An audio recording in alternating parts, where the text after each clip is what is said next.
Alright, hello, welcome to my game dev commentary video. This is Jushuan. Today I'm going to talk a little bit about my game development during the CGT 581 project.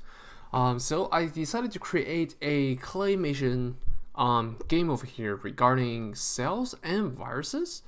So currently, due to the current coronavirus situation, I think it would be really nice if we can actually produce something that can actually tell people how our body actually kills viruses by controlling them and decimating them using the cells released by our antibodies. So this game is actually designed to use a really visually appealing and an easy style to teach them that while they can also enjoy the playment of playing a 2D side-scroller games. So the major difference, or the things that actually make this 2D side-scroller game unique from the others, is that first you need to control two individual characters at the same time, which is a pattern that is not usually seen in other games such as Super Mario or Zelda. The second one, this game is more focusing on education, because usually when it comes to clay animation explaining about educational concepts, usually there are no actual 3D videos or like real life videos that could tell you or explain certain concepts when it comes to biology or chemistry. So using this type, especially in the form of the game, to tell people how cells released from the antibody to kill the viruses, it's a very interesting idea. So I think this is what makes this game very different and unique from the other side-scrolling games we're seeing currently on the market. So first things first, in the very early development phase, I am going to show a photo over here, actually. So this is the place that I have set it up for creating all the claymation process. So over here you can see this is actually the box of clay I purchased on Amazon. It's 20 bucks. That's a little bit expensive, but you get a tons amount of clays in different colors.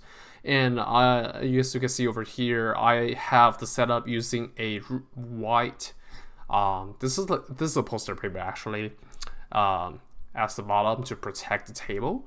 I also have two different towels. There is the blue towel that's shown over here, and there's also a green towel that I'll be using as blue screens and green screens to show down footages, so I can do chroma keys on editing the different images after.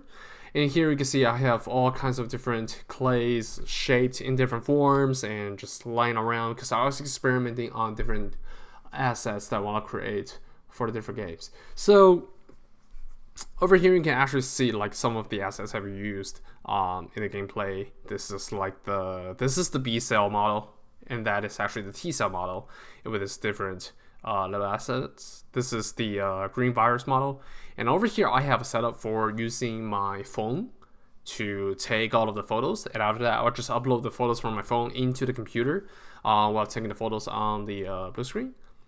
So here we get a little bit closer. I'll just put on my clay over here on top of the towel and just take pictures of each individual frames. I have to admit it is a little bit tiring to create all these different concepts, because for every single animation I need like at least 15 or 16 frames in order to achieve the appealing effect in the actual game. So for every single movement I need to be really careful. If I really messed up with like the location and the shape and form for that, I most likely need to restart the entire process. After I've taken like 100 loads of photos, I will need to do a batch process. With the batch process, I actually need to find a software that can do that. I know Photoshop has scripts that can do the work, but it's not really the ones I'm looking for. So I actually found out this software instead. It's called the Catalog Pro 8. This is, I believe, a Germany software that allows you to do chroma keys or inside-outside mattings. So over here you can see there's the inside-outside edge matting option, and also there's the chroma key. So in order to perform a chroma key on this, I will simply just need to open the image file that I took. This is one of the examples of the virus getting captured. This is like one of the frames.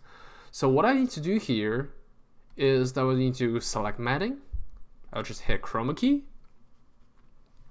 And over here, so here we are at the chroma key matting interface over here. So in order to get rid of the background, you will simply just need to select the color picker, and you just select on the background, and there you go. All the background goes away. And I think overall it is pretty clean on cleaning up all the backgrounds and stuff. So if you want to do a batch process over here, you can see there is a robot icon that says batch chroma key with the same parameters. So I simply just need to click that and just import all of the different photos that I have in the folders, and I'll just batch process every single thing. And I can also set up the file naming rules so I don't need to mess them up afterwards. After that, it will automatically shown. Let's take a look over here. So this is like the footage for attacking from the B cell to capture it.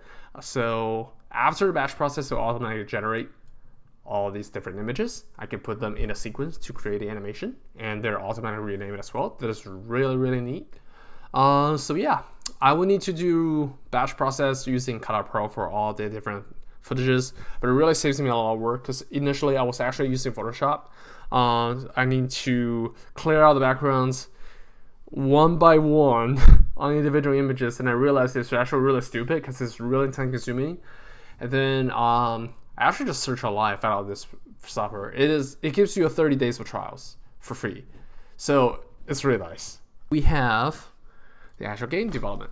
So the software I'm using here is Unreal Engine 4. Because Unreal Engine 4 is the software that I'm most familiar with, and also there is a 2D side scroll template that you can start, because you could just simply use the characters inside there and just replace your sprites footages into here. So for the process of implementing all your images, I'm gonna go into the assets images over here, BCR revise.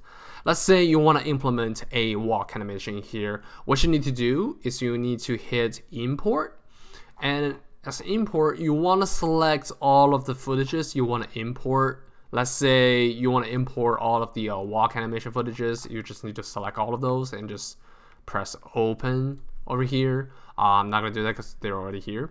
So by the time they first come in, they come in as textures. And then we need to create sprites, which is something over here. You need to create sprites. These are like the individual frames for your things that we're going to create later. It's called a flipbook.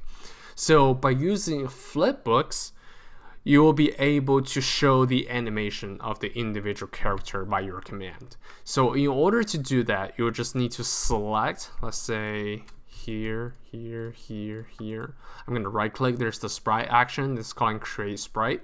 After create sprite, these things comes out. I'm going to select 4 of those, and you just create a flipbook. So they automatically pop up a flipbook that is using these 4 individual sprites as your frames. Over here, this is actually one of the revised walk cycle I have here. Showing as turning because I don't want to use the traditional way of moving them. I initially created something to rotate them around and just kind of like moving them as wheels. It wasn't really that appealing. I mean, it's a really good first try, but I wanted to create something that is more impressive because cells in the bodies can actually be moving in any way they want, since there's no they don't rely on surface for contacting them. They just want to like have some sort of animation of moving. So I designed the second revision of the walk cycle as a turning, and currently I'm setting the frames per second is as 15 frames per second because it just matches how many frames I have over here. So yeah, that is the way you create your walk cycle flipbook, and after that you will just need to get into the components of the animation. So here we have the blueprint that is actually controlling this character. What you need to do is you want to have a sprite inside your component, and you're gonna select the default source flipbook. You're currently setting this as idle, so just show a small idle animation when it's not doing anything. Here are the codes. I'm not gonna show this as much because this is more like the programming side. But yeah, I do have a function just to update animations, and to tell the blueprint which flipbook to show when it's doing whatever action in whatever condition. And I did the same thing for the T cell as well, and also there is the viruses. So now let's actually talk a little bit about the game mechanics over here. So I'm gonna hit play. This is starting from the very first level. On the top, you can see, let me actually take out my mouse for a second. So over on the top, like around over here, this is the HP bar for the cells. If you try to use your T cell to make a contact with these viruses while they're not captured, you will take damage. The energy bar over here is used for capturing these viruses. So if you make a contact with your B cell, you will actually cause amount of energy to capture it, hold it in place. You only hold it in place for 5 seconds, and within the 5 seconds, you will need to use your T cell to actually capture it. So let's see over here. As I'm moving around, I have 2 sets of individual controls for both of the cells.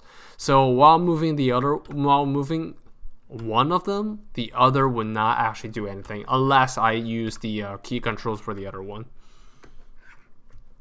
So over here, you can see I can make them move all together, or I can just move one cell at the beginning. And also here's a jump animation. And the other one is over here.